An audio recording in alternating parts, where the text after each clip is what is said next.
bolha tá mais para cá, eu vou mexer no parafuso de forma que eu tô ensinando a bolha. Olha, você não pode sair do centro, tá? Então, eu tô ensinando para ela aqui, ó. Ela tá aqui no meio, certinho. Aproxima aqui para mostrar para os meninos, por favor.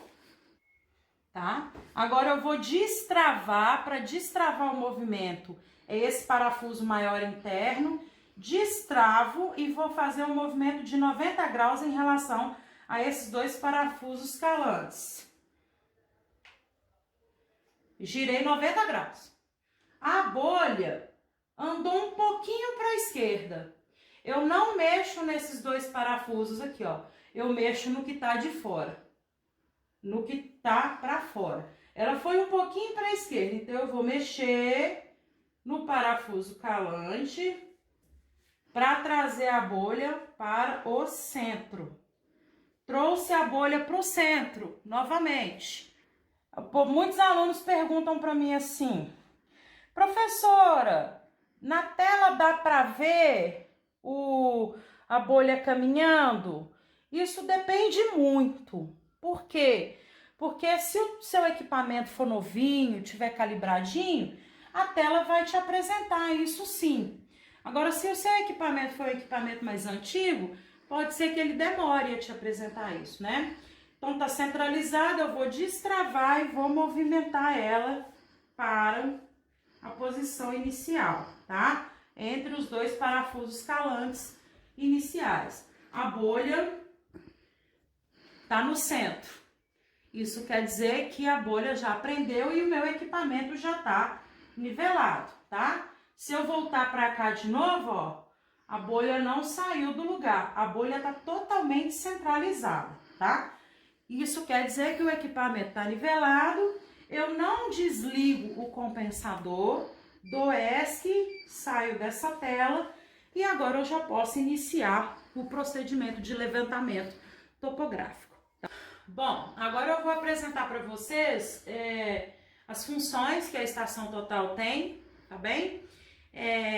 Quem tiver acesso a um equipamento desse no trabalho, em casa, pode testar e ver as diversas coisas que esse equipamento pode fazer. Durante as semanas eu vou enviar para vocês os vídeos sobre as aulas práticas que a gente pode realizar também com esse equipamento, tá? Então a primeira coisa que a gente vai fazer é verificar qual que é a configuração desse equipamento nosso, né? Como a gente já viu nas aulas, os teodolitos antigamente, eles vinham configurados para ângulos verticais, que podia ser zenital, inclinação, nadiral, né? Ainda assim, hoje a gente tem estação total que vem nessa situação, que é o caso dessa nossa estação total aqui. Ela entrou em dormência, aí pronto. Se eu pegar a luneta da estação total nossa e girar ela verticalmente, vocês vão verificar que ela vai ficar com um ângulo vertical, igual vocês estão vendo na tela aqui, ó. O ângulo vertical dela vai ficar perto, vai ficar 0 grau praticamente, tá? Vai chegar em 0 grau, né? É difícil isso acontecer, né? Tem que ter uma paciência de Jó. Olha lá, consegui, né? Isso quer dizer o quê? Que ela é um equipamento zerado, orientado para ângulo zenital. Antes isso era muito importante porque os equipamentos não tinham como calcular distância horizontal. Então era necessário fazer o uso do ângulo vertical para o cálculo. Aí vocês vão lembrar daqueles cálculos de taquiometria, dos cálculos trigonométricos, que eram necessários a presença dos ângulos verticais para os cálculos tanto de distância horizontal quanto também os cálculos de diferença de nível do terreno, tá? Hoje em dia não é mais necessário porque a gente tem a estação total que ela calcula a própria distância horizontal para vocês, tá bom? Então é bem mais prático trabalhar com esse equipamento, muito evoluído, muito diferente, tá? Temos também a leitura do ângulo horizontal, que é esse HR aqui, como vocês estão vendo. Então, se eu definir, por exemplo, o cantinho ali da minha parede, eu defino o canto dali da parede como o meu ponto zero, eu posso pedir para zerar o meu ângulo horizontal, que é esse HR aqui, digito aqui o F1, zerar, ele vai perguntar, zerar ângulo horizontal? Sim, aquele ponto meu ali vai ser o meu ângulo horizontal, basicamente, tá? Então, qualquer leitura que eu girar no sentido horário vai ser o meu dado de ângulo horizontal. Assim, pode ser feito para a coleta do azimuth, né? Se eu pegar uma bússola aqui agora, orientar aqui no chão para o norte verdadeiro, zerar para o norte verdadeiro esse equipamento, zerar para o norte e girar em função do meu primeiro ponto de leitura, eu vou conseguir pegar a leitura do primeiro azimuth do meu levantamento topográfico. E é assim que a gente vai fazer, assim que é feito. Eu posso pegar qualquer azimuth de qualquer ponto do meu levantamento topográfico desse formato, né? Então, eu vou simular com vocês aqui agora essa situação, tá? Vamos supor que o norte está pro canto de cá, da minha casa, tá bem? Vou simular que ele tá no canto daquela parede minha ali. O norte tá para trás. Beleza. Travei. Vou mandar zerar o equipamento. Zerar o ângulo horizontal? Sim. Zerei o equipamento partindo do princípio que o norte está naquela direção. Tá bom? Vou iniciar o levantamento topográfico a partir da quina direita da sala da minha casa, que é a que está à direita desse norte que nós escolhemos aqui, da minha residência. Então, eu vou girar no sentido horário até o ponto que eu tô querendo. Que é quase a porta da sala.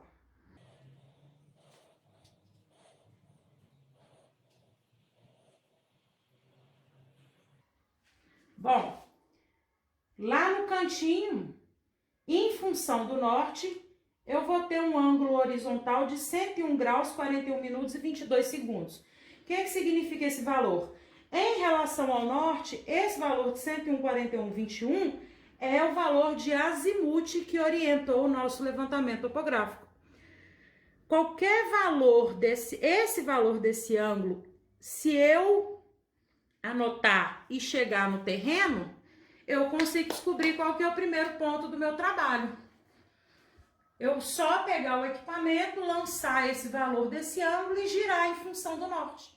Eu vou saber, ó, se o norte está para lá, se eu girar 101 graus, eu vou saber que o primeiro ponto do meu levantamento topográfico está ali. Entenderam? E esse equipamento, ele faz isso. Eu digito o valor do ângulo, oriento para o norte, 0, e giro 101 graus, 41 minutos e 21 segundos. E eu vou saber que o meu primeiro ponto está naquela posição. Entenderam? É isso que eu consigo fazer. Outra coisa que eu consigo fazer com esse equipamento também. Nesse tecladinho amarelo. Ângulo eu venho para essa tela, tá? Próxima tela eu venho para esse botãozinho que é no formato de triângulo.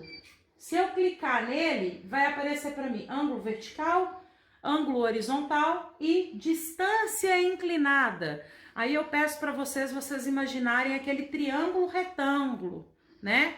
Eu tenho o cateto oposto, o cateto adjacente e a hipotenusa. Quem que é a distância inclinada? É a hipotenusa, né?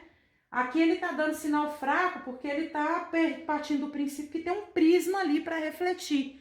Não tem prisma ali para refletir. Se eu tivesse colocado sem prisma, ele estaria calculando essa distância inclinada, tá bem? Só que a gente não trabalha com distância inclinada, nós trabalhamos com distância horizontal. Então, eu vou apertar o botãozinho do triângulo mais uma vez. Aí vai aparecer as opções que nós trabalhamos, que é ângulo vertical, ângulo horizontal, distância horizontal e diferença de nível, tá bem? Então, vai aparecer para mim aqui as opções medir, a opção modo.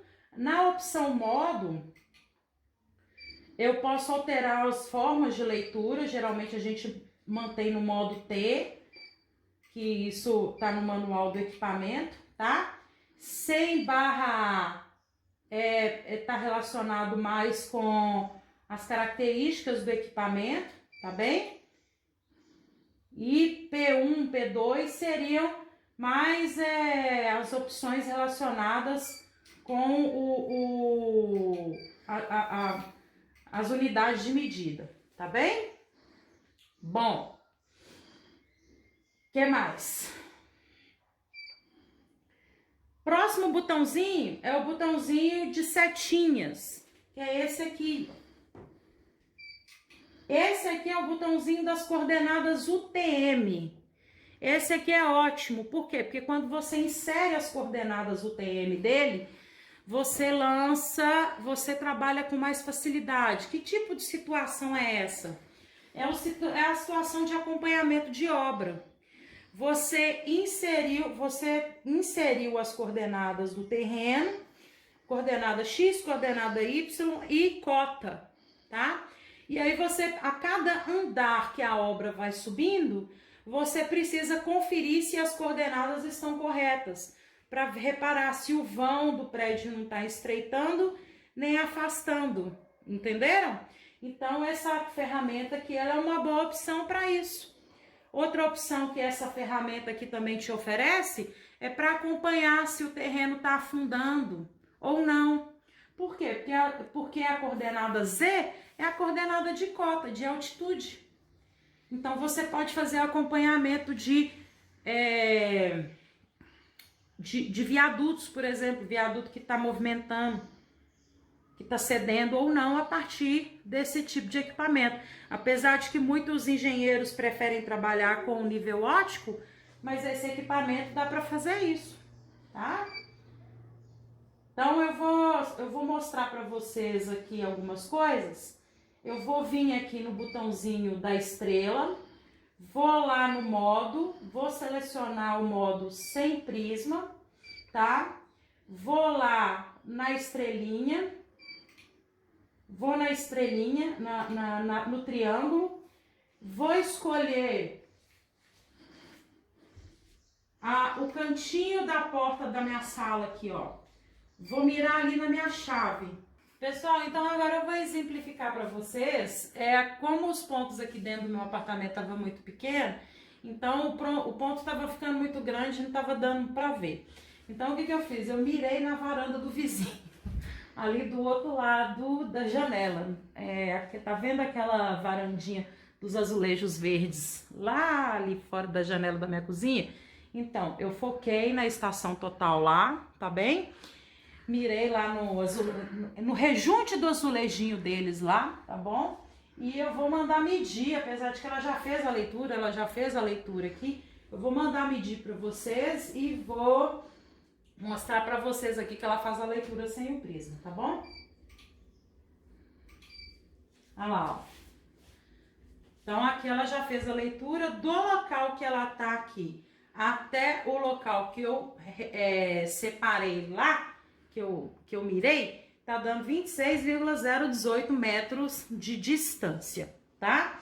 E partindo do princípio que ela tem uma marca de mira aqui e eu elevei a luneta um pouco, tá dando uma diferença de 2,662 metros de altura. Então é como se o ponto que eu pus lá tá 2,6 metros mais alto que ela, tá bem? O local que eu marquei lá para fazer a leitura tá 2,6 metros mais alto que a estação total. Lógico que tem que levar em consideração o local que a estação total tá posicionado, tem o prédio, tem vários outros fatores aqui que tem que ser inclusos na estação total e aí poderiam ser utilizados aqui a ferramenta do botãozinho das 3 setinhas que eu falei com vocês, que são as coordenadas, tá bem? Bom, na próxima aula eu vou fazer uma prática com vocês, que é a prática de planimetria. Aqueles que tiverem acesso a um equipamento desse, é interessante trabalhar em casa ou então no trabalho. Os que não tiverem, eu espero que passe logo toda essa situação para que a gente possa se reunir novamente lá na faculdade, tá? Um beijo para vocês, um abraço, eu estou morrendo de saudade de todos vocês. Tchau!